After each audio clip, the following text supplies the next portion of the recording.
Hello दोस्तों, नमस्ते, प्रणाम। किशन बनी ना आप लोग हम करते हैं आप लोग बहुत अच्छा खबर। आज हम आप लोग के एक बहुत ही सुंदर देवी पचरा सुनाते हैं। तो आप लोग के कैसा लगे कमेंट करो। अगर हमारे चैनल पे नया बन गया तो प्लीज चैनल के सब्सक्राइब करो। वीडियो पसंद है तो लाइक करो और प्लीज हाथ जोड़ के रिक्वेस्ट करते हैं कि फुल वीडियो देखा। हम लोग बहुत बड़ा वीडियो नहीं खेते को मैया जो ले डगरिया भवानी मैया ना, हे भवानी मैया ना, कबहू ले लो ना खबरिया भवानी मैया ना।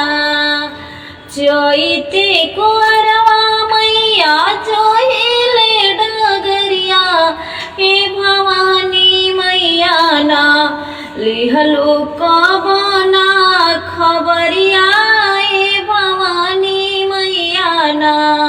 साझावा सबेरवा जोही दिन दोपहरिया हे भवानी मैया ना, हे भवानी मैया ना, लिहलो कबना खबरिया हे भवानी मैया ना।